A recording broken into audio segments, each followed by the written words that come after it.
اونچی اونچی زور سے کہے نا. کیوں؟ کوکب نورانی صاحب ان کی ایک اور ویڈیو بھی وائرل ہوئی ہے جس میں انہوں نے کہا کہ جناب معین الدین چشتی صاحب نے بھی یہاں پہ چلا کاٹا ہوا ہے داتا دربار پہ. حضرت سیدنا خواجہ معین الدین حسن چشتی اجمیری سرکار غریب نواز رضی اللہ تعالیٰ عنہ وہ تشریف لاتے ہیں داتا صاحب کے دربار پر اور چلا کش ہوتے ہیں. ہمیں تو قدر ہی نہیں. کتنی بڑی ہستی کہ حضرت خواجہ صاحب فرمائیں گنج بخش فیض عالم مظہر نور خدا ناقصاں را پیر کامل کاملاں را رہنما. تو پھر ہم حق بجانب ہے حشت بہشت کا ذکر خیر کرنے میں جس میں چشتی رسول اللہ لکھا ہوا ہے. جی جی جی ابھی تک صرف ایک پبلیکیشن نے جو شبیر بردرز ہے انہوں نے نکالا ہے, اور وہ بھی نکالا کوئی نہیں, اس تو چنگا سی نہ ہی کر دے. چشتی کی جگہ انہوں نے محمد کر دیا ہے اور باقی واقعہ سارا وہی لکھا ہوا ہے. مولوی دیکھو نا دماغ پورا نہیں ہوتا ہے مولوی کا, تسی واقعی کڈو, لہذا نکلیا کوئی نہیں ہو جب تک ان کے بڑے علماء جو ان کے ہیڈز ہیں وہ آ کے اعلان برات نہیں کرتے. تجھے کیا پتا سلطان الہند کیا ہے منحوس آدمی.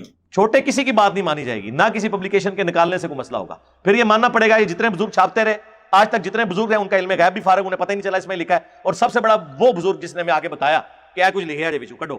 تجھے کیا نظر آ گیا الو کے پٹھے ٹائم قیامت تک جو بزرگ لبنا ہے جنہیں تمہیں دسیا ہے. تو کیا 1300 سالوں سے دنیا باطل پہ تھی, آج تو اقوالا جام پڑا ہے منحوس آدمی. جی مرید ہونے آ گیا, ان کا جی تو کلمہ کیا پڑھتا ہے, لا الہ الا اللہ محمد رسول اللہ. ایک دفعہ تو پڑھ دے چشتی رسول اللہ, اس نے پڑھ دیا, اس کو نوازا. پھر اینڈ پہ کہا نہیں وہ میں نے تو ویسے پڑھوایا تھا, کلمہ وہی ہے. سر اس طرح مسئلہ نہیں حل ہوتا. آپ نے یہ کہنا ہے میں نے کفر کہلوایا تھا, تو بھی کلمہ پڑھ کے دوبارہ مسلمان ہو, میں بھی ہوں گا, تجھے بیعت میں نے کیا کرنا ہے اس میں الفاظ انہوں نے بیعت کی. پہلے تو میں اپنی بیعت دوبارہ کروں گا کیونکہ میں نے ایک کفریات کہلوائے تھے, میرا بھی نکاح ٹوٹ چکا ہے. جا کے نکاح بھی کراں گا, بیعت بھی کر کے پھر تم کراں گا. جی یہ شرعی مسئلہ یہ ہے. وہ جی خاص حالت میں تھے, وہ خادم رضوی صاحب والی بات ہے کہ جیڑا بھی خاص حالت ہی جاندا ہے نبی تے ہی پہنچدا ہے.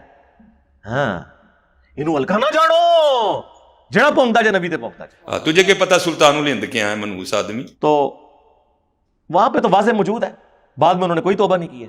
توبہ کا طریقہ یہ ہوتا ہے, کہتے ہیں نہیں جی دیکھیں وہ شتیات ہے, فلاں بزرگ کا یہ واقعہ ہے, اس نے یہ لفظ بولا تھا, فلاں نے یہ بولا تھا, دیکھو یہ خلاف شریعت ان کے جملے ہیں اور خلاف شریعت ان کے اقوال ہیں. تو اولیاء کرام کے ہاں ایک وقت ایسا آتا ہے جس وقت وہ اپنے آپ کا بھی ان کو خیال نہیں ہوتا, اور ان کا اللہ کے دربار کی طرف جو رابطہ ہوتا ہے اس میں اپنا آپ بھول چکے ہوتے ہیں. اس حالت میں جو ان سے جملے نکلے ان کو شتہیات کہا جاتا ہے. بزرگوں کی شتہیات, بونگیاں, وہ مسلم شریف میں موجود ہے. ایتھے بھی مسلم واڑ لی انہوں نے. مسلم شریف میں یہ لکھا ہوا ہے نبی الاسلام نے ایک شخص کی توبہ کا واقعہ بیان کیا ہے تمثیل کے طور پر کہ اللہ تعالیٰ کو اپنے گناہگار بندے کی توبہ سے کیا خوشی ہوتی ہے.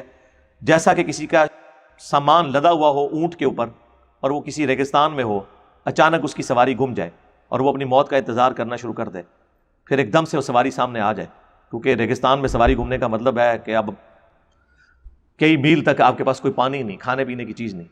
وہ اتنا خوش ہو کہ اس کی زبان سے نکلے اے اللہ تو میرا بندہ میں تیرا رب, بجائے اس کے کہ وہ یہ کہتا کہ اے اللہ میں تیرا بندہ تو میرا رب. من شدت الفرح, یہ آگے الفاظ ہیں, خوشی کی شدت کی وجہ سے زبان لڑکھڑا گئی. یہ نہیں کہ بیٹا پڑھ, یہ تو چیز ہی ہو رہا ہے. اور اس کو کیا حضور نے انڈورس کیا کہ اس نے صحیح کہا ہے؟ آپ نے اس کو غلط ہی کہا ہے اور کہا کہ زبان لڑکھڑانے کی وجہ سے. وہ تو میری بھی کئی بار لڑکھڑا جاتی ہے. وہ بعض اوقات اس کا کلپ کاٹ لیتے ہیں کہ دیکھیں نہیں کیا کہہ دیا, حالانکہ مجھے پتا بھی نہیں ہوتا اس وقت کیا بات ہوگی. ایویں بکواس کر رہا ہے اپنے کمرے میں بیٹھ. تو اس واقعے سے انہوں نے کہا جی وہ جی بابا جی نے بھی جو پڑھوایا تھا نا وہ اس میں آتا ہے. دو بالکل ڈفرنٹ چیزیں. اچھا پھر ان کے پاس آخری جواب ہے شتہیات, بونگیاں. اور کہتے ہیں دیکھیں بزرگوں کی بونگیاں ہیں, اور وہ آپ کو پتا ہے جی حدیث میں آیا ہے کہ جب کوئی بندہ حالت جذب میں ہو نا تو اس کے اوپر کوئی گرفت نہیں. سرکار وہ حالت جذب نہیں ہے, پاگل دے ہوتے کوئی گرفت نہیں ہے. ہاں جی مجنون دے ہوتے جدہ ذہنی توازن نہیں ہے.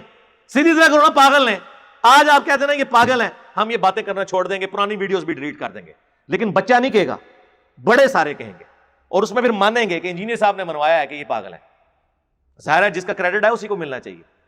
ہاں وہ بخاری میں تعلیقاً روایت ہے, مولا علی علیہ السلام نے حضرت عمر کو فرمایا تھا جب انہوں نے ایک پاگل شخص کے اوپر ہاتھ جاری کرنے کا حکم کر دیا, تو انہوں نے کہا کہ اللہ کے نبی علیہ السلام کے حوالے سے ظاہر یہ چیز بیان کی ہوگی، کیونکہ مرفوعاً تو کوئی نہیں حدیث ہے یہ، بخاری میں، وہ ابن ماجہ میں مولا علی سے ہی ہے، بل یہاں پہ مولا علی کا قول ہے کہ 3 لوگوں سے اللہ نے قلم اٹھا لیا ہے، صحیح بخاری میں جو الفاظ ہے، نمبر 1 پاگل شخص، نمبر 2 بچہ، اور نمبر 3 سویا ہوا شخص۔ پاگل جب تک کہ اس کا ذہنی توازن ٹھیک نہ ہو جائے، بچہ جب تک کہ بالغ نہ ہو جائے، اور سویا ہوا شخص جب تک کہ بیدار نہ ہو جائے، اور اس کی پوری سند سنن ابن ماجہ کے اندر نبی علیہ السلام کے ریفرنس سے بھی موجود ہے۔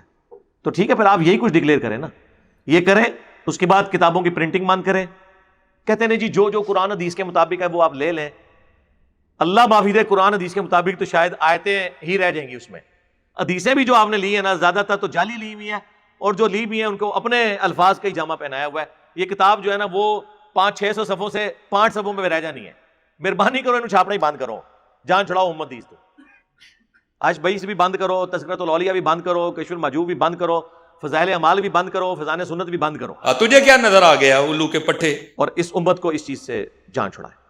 بس ہم یہ درد دل آپ کے سامنے رکھنا چاہ رہے تھے، کیونکہ ہمیں موقع ملا ہے، فل ٹاس ملے اور ہم اسے باؤنڈری سے باہر نہ پھینکیں، تو یہ ہمارے اس منصب کے ساتھ خیانت ہے۔ یہاں شجر اسلام تیرے دادے نے نہیں بویا، بابے نے بویا، کیونکہ جب تک بابوں کی آکاس بیل ان کے ساتھ لگی ہے، کبھی انہوں نے قرآن و سنت کو نہیں ماننا۔ آپ لاکھ پڑھتے رہے ایاک نعبد و ایاک نستعین، انہوں نے آگے سے پڑھنا ہے سن فریاد پیرا دیا پیرا، میری فریاد سنی کن تھر کے ہو۔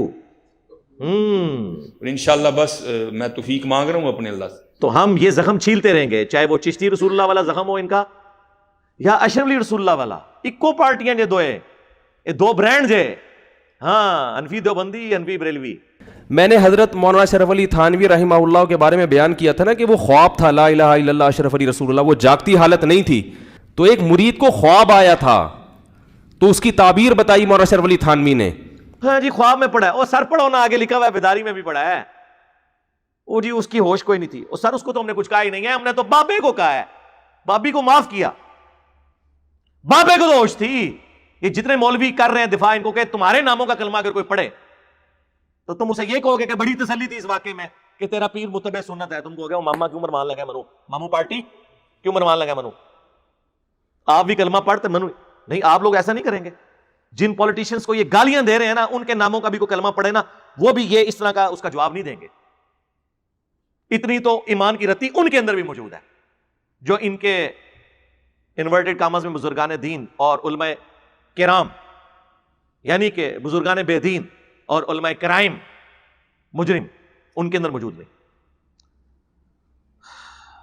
سبحانک اللہم و بحمدک، اشہد ان لا الہ الا انت، استغفرک و اتوب الیک۔ صلوا علی محمد و آل محمد، اللہم صلی علی محمد وعلی آل محمد و اصحاب محمد و امت محمد اجمعین الی یوم الدین، آمین۔